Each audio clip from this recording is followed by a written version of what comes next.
Hello friends, welcome to MB reality. Present మనం చూస్తున్న apartment వచ్చేసి జిహెచ్ఎంసీ అప్రూవల్తో అయితే కన్స్ట్రక్షన్ అయిన G+5 అపార్ట్మెంట్ అనమాట. ఇందులో మనకి టోటల్గా 10 ఫ్లాట్స్ అయితే కన్స్ట్రక్షన్ అయ్యాయి.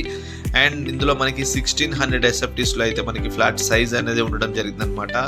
అండ్ టోటల్గా మనకి ఇందులో 10 ఫ్లాట్స్ ఈస్ట్ అండ్ వెస్ట్. ఇది వచ్చేసి మనం ప్రజెంట్ చూస్తున్న ఫ్లాట్ వచ్చేసి వెస్ట్ ఫేసింగ్ ఫ్లాట్ అండి. అండ్ ఫస్ట్ ఫ్లోర్లో ఉంది. అండ్ ఇది ఒక ఫ్లాటే మనకి అవైలబిలిటీ అయితే ఉందన్నమాట. బ్రాండ్ న్యూ అపార్ట్మెంట్ ఇది. అండ్ దీంట్లో ఇంటీరియర్ వర్క్స్ కూడా నడుస్తున్నాయి. అండ్ మనకి రెడ్ బ్రిక్ కన్స్ట్రక్షన్తో అయితే చాలా క్వాలిటీ మెయింటైన్ అయితే చేశారు. అండ్ మనకి లీగల్గా కూడా ఎటువంటి ఇష్యూస్ అయితే లేవు.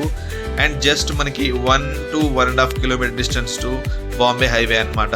అండ్ మనకి వై జంక్షన్ దగ్గర ఉన్న metro station and Kukatpally metro station కూడా జస్ట్ మనం 5 to 10 మినిట్స్లో అయితే రీచ్ అవ్వచ్చండి. అండ్ మనకి ఈ లొకేషన్ కూడా చాలా అంటే చాలా అఫీషియల్ లొకేషన్ ఉంటుంది. మిగతా డీటెయిల్స్ కావాలి అంటే స్క్రీన్ పైన నెంబర్కి కాల్ చేసి అయితే కనుక్కోవచ్చండి. Thank you so much.